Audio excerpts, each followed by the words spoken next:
The welcome. Cool. Hey, welcome, Dave. We're glad to have you here. If you could just tell us about yourself and your background. Yeah, thanks for doing this. This is fun. Uh, well, firstly, I met you guys in Low Carb USA in San Diego, and was blown away by your keto cookie product. So I'm glad you guys are online, and we've been ordering, and just got snickerdoodles, which are phenomenal. So there's an argument about which ones are better, the snickerdoodles or the chocolate chips in the house, and it's really awesome what you're doing. That's a real treat to my kids. My kids are low carb, and I guess that's where we start the story. They're low carb because my oldest son is type 1 diabetic.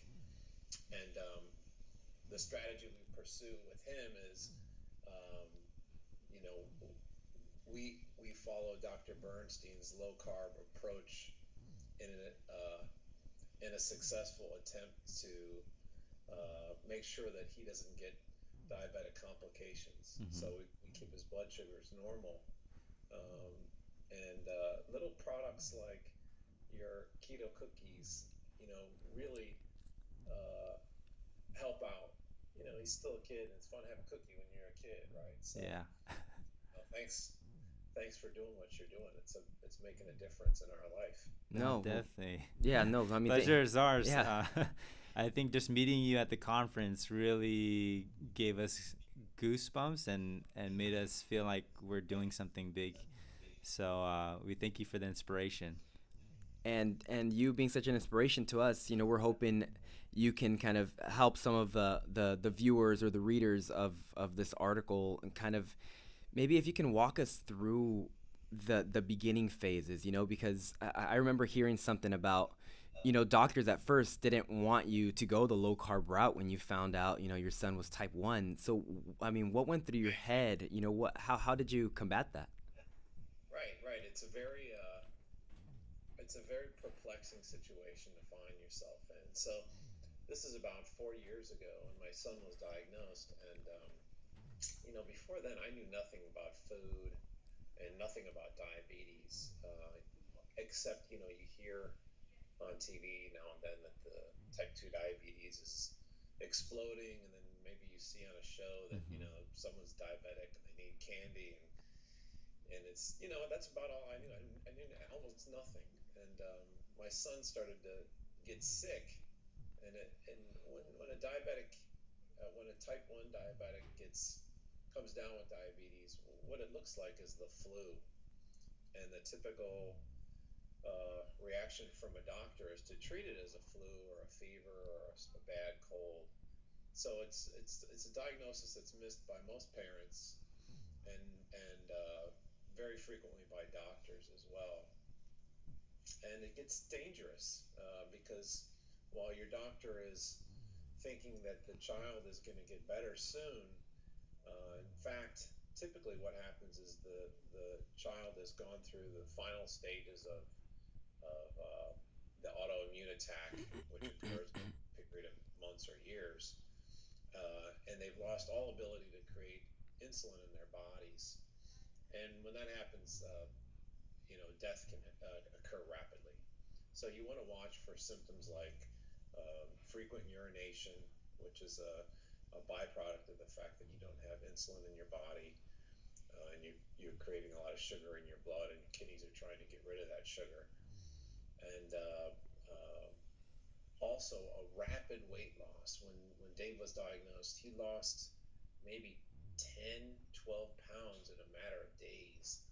Um, so uh, it's a scary thing that happens.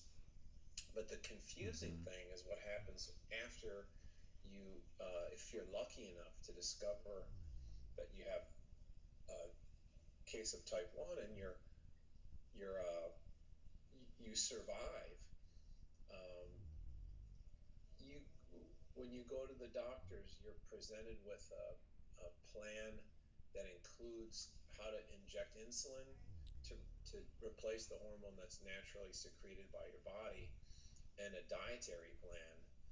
And the dietary plan is where things start getting really, really weird. Mm-hmm. The typical diet plan consists of a Professional Diabetes Association guideline, which is about 40 to 60% carbohydrate, dietary carbohydrate, Mm-hmm. making up your your required caloric intake. Mm-hmm. And when you find out that you have diabetes, really carbohydrate management is the name of the ball game, because you're taught to inject an amount of insulin which is in proportion to the amount of dietary carbohydrate that you eat. Mm-hmm. And what you'll find is that the blood sugars that you experience uh, when you try to follow this plan uh, create what we call a blood sugar roller coaster. And I talked about this in Low Carb USA. You'll see your blood sugars, your kids' blood sugars varying from 40 to 400 between every meal. Maybe if you're good at it, maybe you'll be able to stay between 100 and 300 or 100 and 250. But a normal blood sugar for a kid is around, high 70s, maybe low 80s, Mm-hmm. um, around there, and pretty stable around there, especially if you don't feed them a lot of junk carbohydrate foods. Yeah. So Mm-hmm. a non-diabetic kid, if you measure him, he's always in the high 70s, low 80s. Mm-hmm. And we felt like Dave, my type 1 boy, he deserved the same blood sugars. Mm-hmm. So that started us on this path of discovery, of trying to find out, how to go about attaining those blood sugars. Mm-hmm. So, what made you question? Because a lot of parents will say, "Well, that's the medicine. I mean, that's what they're saying." So, what made you say, "No, my son can do better, different"? Victor, that's the best part of the story, man, because here I am. I feel like I'm this really smart guy, right? I have a PhD in theoretical physics, and I'm, a lead scientist at a Fortune 500 company, and blah, blah, blah. Well, when Dave was diagnosed, his endocrinologist uh, gave us a this, we every type 1 parent has had the same talk from their endocrinologist. It's a crash course on how to manage the disease. And basically they tell you, you eat this much carbohydrate and you take this much insulin, and you try to keep the blood sugars from going too high from the carbohydrate or too low from the insulin. And Dave, who was basically on his deathbed, said, well, uh, because the doctor had told us, if you go high too much, you're going to suffer from potential amputation and blindness. It's a very serious disease, and if you go too low, you can pass out in a coma. So when he explained that carbohydrates make you go up and insulin go down, Dave said, well, I just won't eat carbohydrates. And the reaction by both him, by me and the doctor, were, to look at him like he was a dumb 9-year-old, and my wife had no reaction. And I said, well, of course, Dave, you need carbohydrates for energy, you know. And, so the end of the story is that no matter how smart you are, sometimes the obvious evades you. And Dave nailed it. He shouldn't be eating a lot of carbohydrates and driving his blood sugar up. Makes no sense at all. So, it took us about a month to figure out that Dave was right. And I was stubborn, man. I kept pushing. The food that I pushed on Dave was oatmeal. So, Dave, got to eat your oatmeal for breakfast. Every morning was a disaster. His blood sugars would go so high, and I thought, okay, I'm going to weigh the oatmeal, and then I'm going to time the insulin, and I'm so smart, I can figure out how to do this. But every day we would get a different result, Mm-hmm. And well, I'll keep going with the story. Yeah, yeah.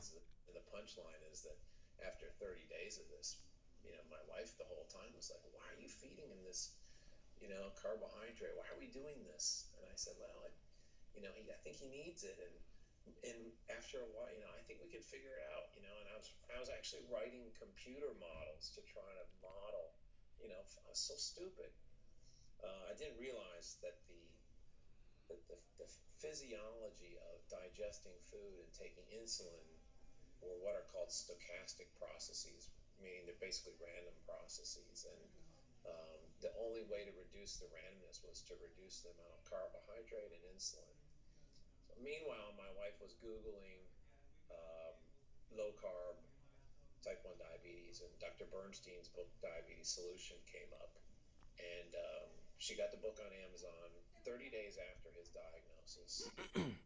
When we got the book, I opened the book up and I flipped through the book, and the book is big, man. It's like the encyclopedia of diabetes. Everything's in that book.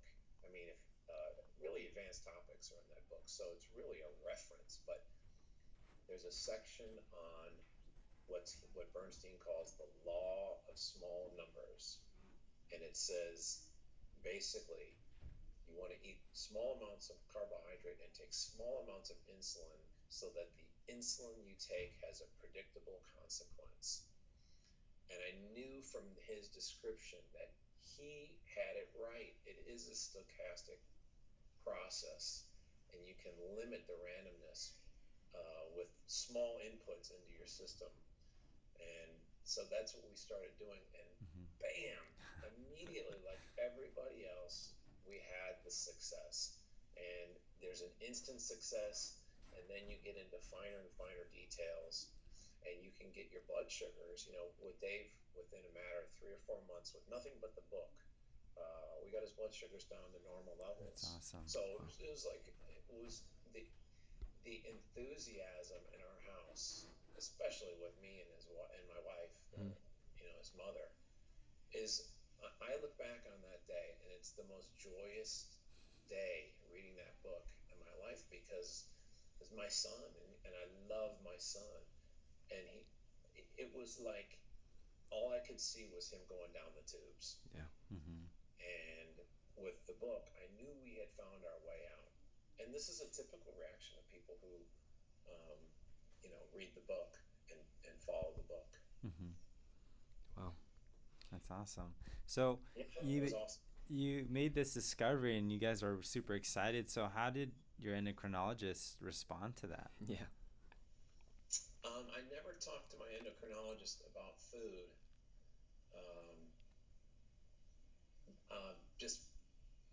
And we don't see a dietitian.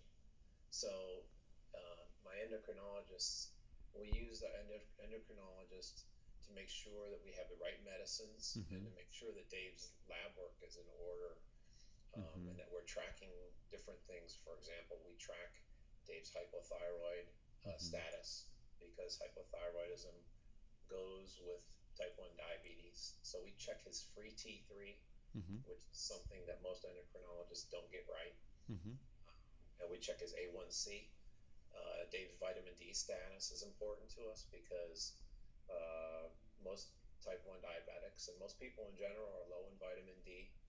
So that's something that we pay attention to. And just getting the mechanics of all the insulins and equipment that are necessary basically take up your endocrinologist meeting. So Dave, I know a lot about nutrition now. You can learn a lot on your own about it anytime. I know that his nutrition is in order because we've done our homework. You are going to thrive if you eat meals of protein foods and fibrous vegetables and a variety of those vegetables, and you keep your blood sugars normal. And that's our strategy. So what's a typical diet or a typical day in Dave's life? Like, what does he eat? I mean, as a kid, a lot of times they say, well, they can't have carbs, so they're not eating like children, quote unquote. I mean, what's a typical diet look like? Well, the thing is, Victor, the bad news is that even if you're a non-diabetic kid, the rate of type 2 and obesity in children has been skyrocketing since maybe the early 1980s. So being a non-diabetic kid and being let loose in the world of fast-acting carbohydrates, eating the juices and the cookies and the cereals, is a strategy that you should not be pursuing with your child. Now, with a type 1 diabetic, they're going to go straight down the tubes immediately. For people like us who are not diabetic, I was raised in this era and ate cereal and skim milk and juice for breakfast and those kinds of professional society endorsed foods. And I was obese by the time I was in my 30s. And my max weight was probably 250 or 260 pounds. Wow. So that quote unquote normal food for kids is that's not a good strategy. And Dave is aware of that. My kids are aware of that because it's so obvious now. If you go to Walmart or Costco or anywhere else, and you can see the kind of foods people are picking off the shelves right in front of your eyes if you're a little bit conscious of what's going on there. So that kind of softens the blow, as it were, for my kids who are quite intelligent. Yeah. They're not interested in that anyway. For Dave, he would tell you that one type of diabetes is already enough. So what does he eat? Well, this was the big surprise, man. Now, if I told you, like, carbohydrate makes your blood sugar go up, so you shouldn't eat carbohydrate because you'll get the diabetic complications, you'd go, yeah, of course. But the thing that was a surprise to us is that the low carb eating, there is no deprivation in low carb eating. In fact, I've never eaten better than I do now. So if you compare my breakfast, which was total cereal, a spoonful of sugar, some skim milk and an orange juice, to what Dave eats, which is like a spinach omelet with sausages and some low carb pancakes, which are crazy good, and maybe a heavy cream shake, or we make some low carb waffles from All Day I Dream About Food. There's no like the stuff that he eats, and it would make me fat, so I still can't eat it. I really I missed out, and then I missed out. But he needs all the calories. Yeah. So he eats like a king. For lunch, you say, "Oh, well, what can you feed him for lunch?" Well, there's recipes for low carb bread, so he'll have a ham and cheese sandwich. There are recipes for again, we do a chocolate chip cookie at All Day I Dream About Food, and sometimes we'll slip him a pack of your keto cookies. Like, that's a real treat, so we might do that on a Friday, and we put those in the lunchbox. He's eating the same thing that everybody else is eating, and he takes a little. Let's see if I have it. Takes a little insulin a little syringe full of insulin, puts that in his lunchbox, and he just takes a shot and he eats his lunch. We know exactly how much insulin his lunch requires to keep his blood sugars flat. So the food is really it's no different. There's a low carb alternative to any food. Pizza, hamburger buns. You can buy like Parmesan chips at Costco and dip those in guacamole. I mean, it's just we can do hash browns with cauliflower. There's a whole world of substitutes which are really delicious. So that's been the biggest surprise of all, man. Is that the food is that there is no deprivation. You think, oh, poor Dave, he's on a dry chicken breast. Hey, man, this kid eats like a champ, and his growth has been phenomenal. He's actually jumped growth curves. So he was always in the 80s, I believe, for height. Now he's in the 95th percentile for height. I mean, if I showed you pictures of, you guys met him summer, even since the summer, right? And then a year ago, forget about it. So, of course, we know now from the literature that high blood sugar stunt growth. So anyway, I mean, there's really very little drawback to what we're doing. The diabetes management is a lot easier. He still has a lot of work to do 24/7 because it's not a cure. But there is no drawback. There really is no drawback to what we're doing. Can Can you tell us a little bit about type 1 grit and how that came about? Yeah, no, this was a big deal. When I found out this Bernstein book, I got very excited, and we started to get involved with the diabetes online community and say, hey, look what we found, you know, and look at the results, right? Because you can show pictures of your CGM graphs, and people were not happy to hear that you could do this, and it was a real surprise to me because you would think that, you know, it's your kid, you know what's going to happen in the long pole.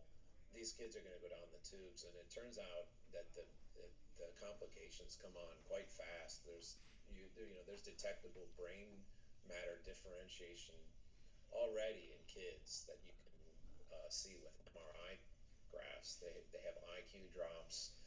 Um, the growth is stunted. Most kids develop, nearly all kids develop retinopathy after a few decades. So if your kid's diagnosed when he's 8, you know, when you're 28, life is just starting. Um, so it's not a good time to start seeing black spots in your vision, right? Yeah. And so it's not a it's a path that's obviously contains a significant amount of agony and shortened lifespan.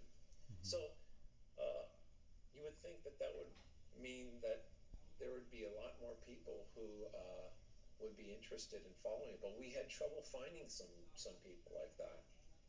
But gradually, we were successful. And the funny thing was, I every time we would come across some people who were doing it, they were all doing the same thing. If you find it, you know, the average A1C for a type 1 diabetic is about 8%, which is about triple normal. A normal A1C is about 5.0% or less.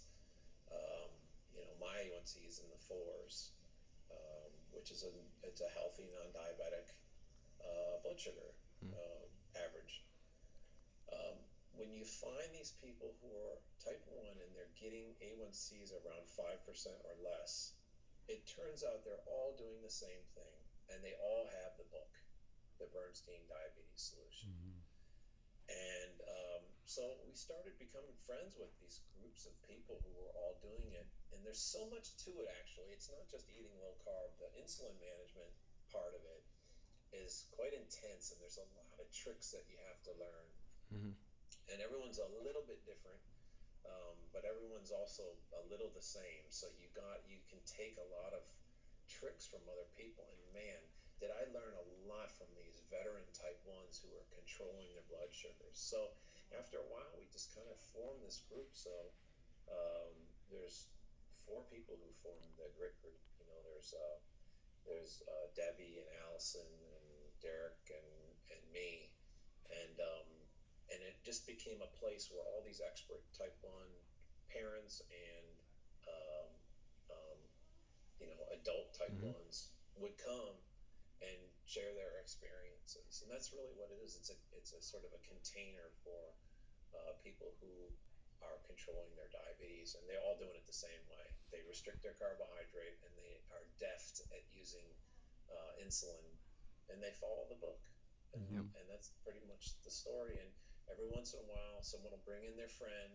and they would just have their kid diagnosed, and they've been put on this crazy diet Yep. with lots of carbs, and their A1Cs are through the roof, and they're miserable. And then they get the book, and then a few weeks later, the blood sugars are pretty much flat, and then a couple weeks later, they're better, even more flat. Yep. And it's like a whole new lease on life. I just can't. Um, it's remarkable the things we see, that the agony that Mm-hmm. people are saved from just from the ideas in this book. It's astonishing. Mm-hmm. Yeah. Yeah, I mean, we're amazed at the work that you do. You are, you're a very humble person, and we love that about you. But what you're doing and how you're inspiring others is, I know it's had a significant Yeah. effect on us. Yeah. So we Wow, just, that's nice, you guys. guys. Yeah. So we just wanted to thank you for sharing the story. We're going to share this and going to encourage people to join Type 1 Grit on Facebook, correct? Facebook group? Yeah, that's right. Thank you. Awesome. Of course. Yeah, thanks for what you're doing too. You kind of add a little sparkle to our life. So I'm interested to see what you guys come up with next because I want more sparkle. Definitely. Well, we're working on some sparkle behind the scenes, so we'll let you know. Oh, Yeah. cool. Yeah, okay. All right. Yeah, thank you so much. We really appreciate it. Okay, you guys are tremendous. Thank you. Take Thank care. you.